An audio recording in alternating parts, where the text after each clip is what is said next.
अगर हम वैश्विक स्तर पर बात करें तो वैश्विक स्तर में कहीं न कहीं भूमध्य सागर जो क्षेत्र है, इस भूमध्य सागर क्षेत्र के आसपास के जो एरिया हैं, यहाँ पर हमें नवपाषाण कालिक स्थल के बारे में साक्ष्य प्राप्त होता है। अगर देखा जाए तो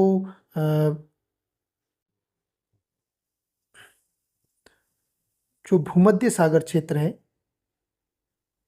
इस भूमध्य सागर क्षेत्र से हमें प्रथम नवपाषाण कालिक स्थल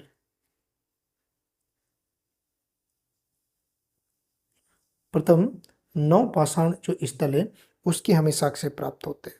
और इसके अंतर्गत कौन कौन से देश आएंगे आपके? यूनान, तुर्किस्तान, सीरिया, एशिया माइनर,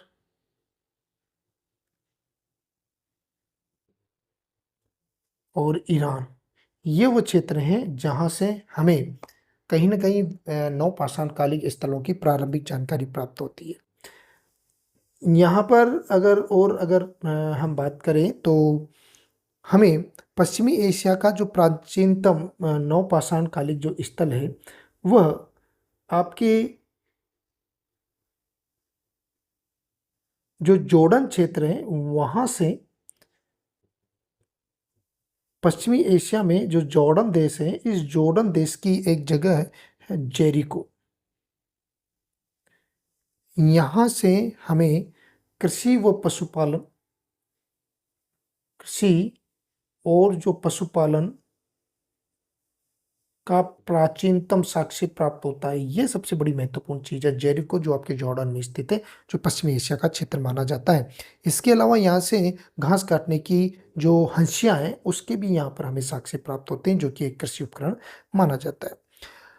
आगे और अगर हम बात करें तो ईरान जो क्षेत्र है, इस ईरान क्षेत्र से ईरान का एक ग्राम है जिसका नाम है शालक। और यहाँ से हमें प्लस में कुछ साक्ष्य मिलेंगे। कैसे? कृषि, पशुपालन,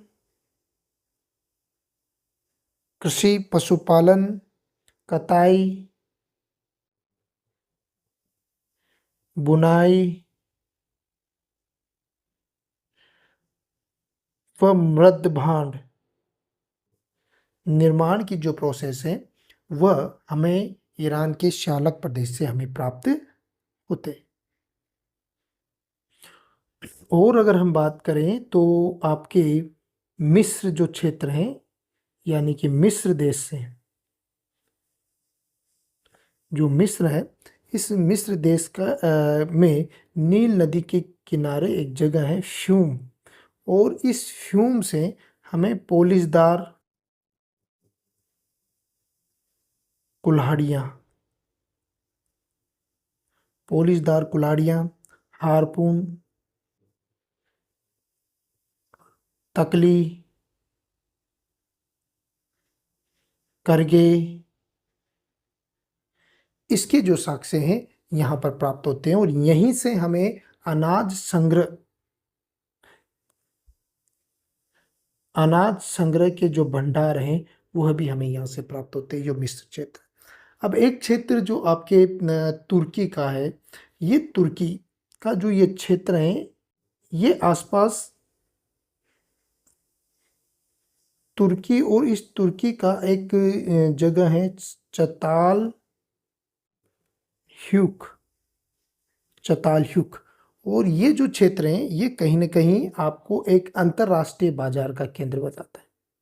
यानी कि अंतर्राष्ट्रीय बाजार का जो केंद्र है, उसके रूप में यहाँ पर हमें चकमक पत्थर जो सीरिया से प्राप्त होता था, कोड़िया जो लाल सागर से प्राप्त होती थी, और सीपियाँ जो भूमध्य सागर से प्राप्त होती थी, उसका वह कहीं न कहीं साक्ष्य हमें यहाँ पे प्राप्त होता है। तो इस तरीके से वैश्विक स्तर पर हम नवपाषाण कालिक स्थलों के रेफरेंस में बात कर चुके हैं। अब आपका जो इस यूरोप क्षेत्र में नवपाषाण काल के जो साक्ष्य हैं, वो कहीं न कहीं टाइमिंग को लेकर थोड़ा डिले होते हैं। यहाँ पर हमें 2000 ईसा पूर्व से लेकर लगभग 3000 ईसा पूर्व तक का जो समय है, वो यूरोप में नवपाषाण कालिक स्थलों के बारे में हमें जानकारी देता है। हेलो फ्रेंड्स, अब हम बात करेंगे भारत में जो नवपाषाण कालिक स्थल है उनके रेफरेंस में। भारत में सामान्यतः हमने अभी शुरुआत के समय बात की थी कि भारत में प्रारंभ में जो नवपाषाण कालिक जो स्थल है, इस नवपाषाण कालिक स्थल की जो टाइमिंग है, उस टाइमिंग को 3000 ईसा पूर्व सामान्यतः प्रदर्शित किया जाता है। लेकिन फिर भी एक नॉर्मल वे में बात करें तो वही आपका 3500 से 5000 से 3500 ईसा पूर्व का समय नवपाषाण काल के स्तर में माना जाता है। भारत में नवपाषाण काल की शुरुआत कब मानी जाती है?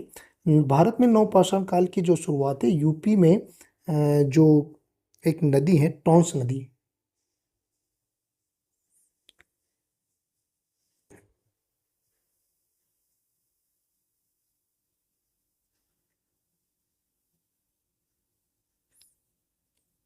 यूपी में इलाहाबाद के निकट एक टॉन्स नदी है।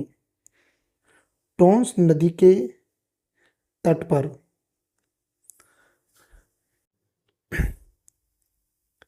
सर्वप्रथम पोलिसदार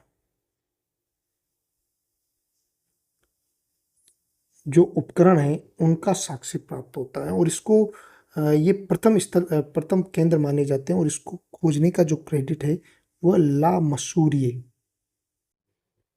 एक पुरातत्वविद थे ला मसूरिये। उन्होंने 1861 को सबसे पहले टॉन्स नदी के तट पर पोलिसदार उपकरणों की खोज की थी। यूपी में टॉन्स नदी की खोज की थी। अब यहाँ से भारत में कहीं न कहीं नवपाषाण कालिक जो स्तर है उनकी एक प्रारंभिक शुरुआत मानी जाती है। एक और 1872 में एक और चीज हुई थी कि आपके कर्नाटक का जो क्षेत्र है, उस कर्नाटक के क्षेत्र में जो बेल्लारी आता है, बेल्लारी में एक विलियम फ्रेजर विलियम फ्रेजर ने 1872 में बेल्लारी को दक्षिण भारत या दक्षिण भारतीय नवपाषाण कालिक नवपाषाण कालिक सभ्यता का केंद्र बताया था विलियम फ्रेजर के द्वारा। तो भारत में अगर प्रारंभिक रूप से बात करें तो उत्तर भारत में टॉन्स नदी के तट पर सबसे पहले नवपाषाण कालिक जो उपकरण है वो प्राप्त होते हैं, और इसको खोजने का क्रेडिट ला मंसूरियो को माना जाता है। ये क्वेश्चन पुटअप हो चुका है नेट में। और दूसरा अगर विलियम फ्रेजनर को माना जाता है 1872 में, जिन्होंने कर्नाटक के बेल्लारी को दक्षिण भारत नवपाषाण सभ्यता का प्रमुख केंद्र बनाकर प्रदर्शित किया। आगे हम अगर भारत में नवपाषाण कालिक स्थल का जो प्रारंभिक केंद्र है ये आपका उत्तर पश्चिमी क्षेत्र है। पूरे ओवरऑल तरीके से अगर हम बात करें तो भारत में जो नवपाषाण कालिक स्थल है उसके 6 क्षेत्रों में या 6 भागों में हम उसे विभाजित कर सकते हैं। 6 भागों में उसे विभाजित किया जा सकता है, और उसमें अगर हम बात करें तो सबसे पहले उत्तर पश्चिमी क्षेत्र, उत्तर पश्चिमी क्षेत्र, और इस उत्तर पश्चिमी क्षेत्र में वर्तमान भारत और पाकिस्तान का ये पूरा का पूरा क्षेत्र इसके अंतर्गत माना जाता है।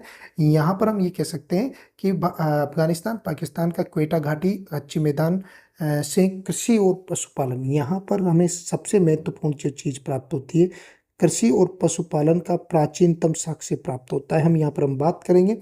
इसके अंतर्गत आने वाला जो प्रमुख स्थल है वो मेहरगढ़ है, जिसको लेकर हम एक अलग क्लास को लेकर हम बात करेंगे। लेकिन उसके अलावा किले गुल महमूद, राणा गुंडाई,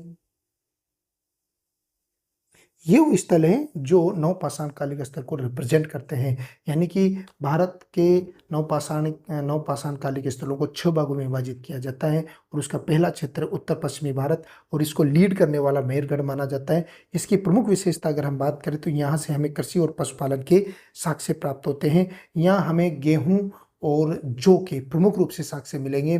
और अगर हम पशुपालन के रेफरेंस में बात करें तो मेहरगढ़ को भेष क्रांति का केंद्र कहा गया है। यानी कि मेहरगढ़ एक तरीके से भेष संस्कृति को रिप्रेजेंट करता है। तो ये आपका प्रथम भाग हो गया।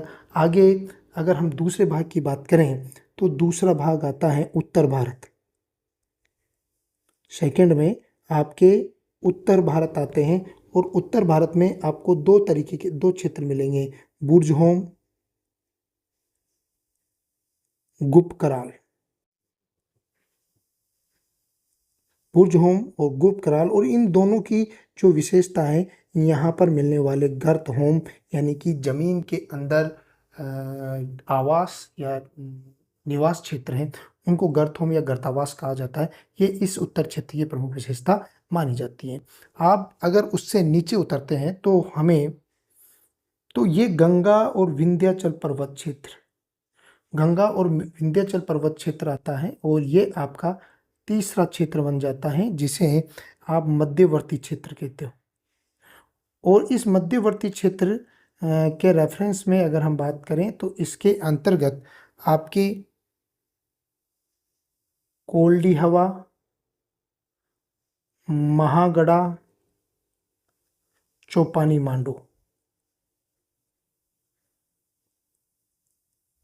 ये तीनों, और इन तीनों की एक संयुक्त विशेषता मानी जाती है, यहाँ पर हमें धान का साक्ष्य प्राप्त होगा। यानी कि मध्यवर्ती क्षेत्र के रेफरेंस में बात करें तो यहाँ से हमें कहीं न कहीं धान के साक्ष्य प्राप्त होते हैं। आगे हम पूर्वी भारत पर आते हैं। इस पूर्वी भारत में ये क्षेत्र आते हैं जिसमें आपके चिरांद, बुरुडीह, कुचाई, दोजा होली हेडिंग, मरकोटा और सरुत्रो, ये क्षेत्र माने जाते हैं। अगर हम इन पर बात करें तो ये जो क्षेत्र हैं जिसे आप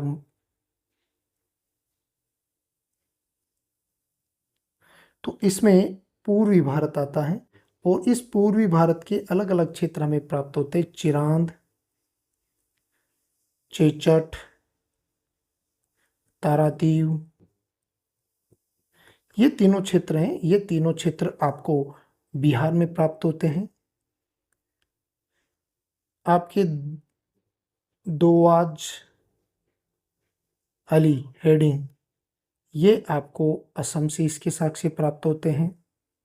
और आगे अगर हम बात करें कुचाई, और ये जो कुचाई है वहाँ से उसके जो साक्ष्य हमें वह उड़ीसा से प्राप्त होते हैं। तो इस प्रकार हमें ये पूर्वी भारत है जहाँ से इसके बारे में साक्ष्य प्राप्त होते हैं। पूर्वी भारत की प्रमुख विशेषता है कि यहाँ पर गोलाकार झोपड़ियाँ, और सबसे महत्वपूर्ण जो चित्र हमें आगे इसको लेकर पढ़ें कि यहाँ पर डोरी छापित मृदभांड,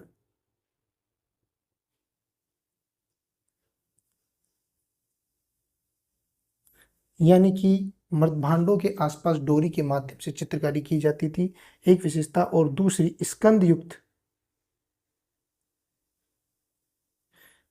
युक्त जो आपकी कुल्हाड़ियाँ आती हैं, स्कंद युक्त जो कुल्हाड़ियाँ, उसका भी साक्ष्य हमें यहाँ पे प्राप्त होता है। लास्ट एंड फाइनल जो आपका दक्षिण भारत है, और दक्षिण भारत में ये क्षेत्र टेक्कलकोटा, टेहडोई, कुप्पकरोल, संगनकोटा, पय्यमपल्ली, ये जो क्षेत्र माने जाते हैं कर्नाटक में नवपाषाण काल के स्थल बड़ी संख्या में प्राप्त होते हैं। और यहाँ के जो ये क्षेत्र हैं यह कहीं न कहीं उत्तर भारत की जो यहाँ की जो प्रमुख विशेषताएं, ये 3 चरणों में हमें प्राप्त होता है। दक्षिण जो भारत है, इस दक्षिण भारत में हमें 3 चरणों का नवपाषाण कालिक स्थल प्राप्त होता है। और यहाँ से सबसे महत्वपूर्ण हमें रागी यानी कि मिलेट का जो साक्ष्य है वह मिल रहा है। तो यह भारत के प्रमुख नवपाषाण कालिक स्थलों को इस तरीके से डिवाइडेड किया गया है। हम आगे बात करेंगे इन एक एक प्रमुख स्थलों के रेफरेंस में, जो एग्जाम के पॉइंट ऑफ व्यू के रेफरेंस में और भारतीय इतिहास के संदर्भ में बड़ा महत्वपूर्ण रखते हैं। आगे की क्लास में आपको इन अलग अलग स्थलों के बारे में जानकारी दी जाएगी।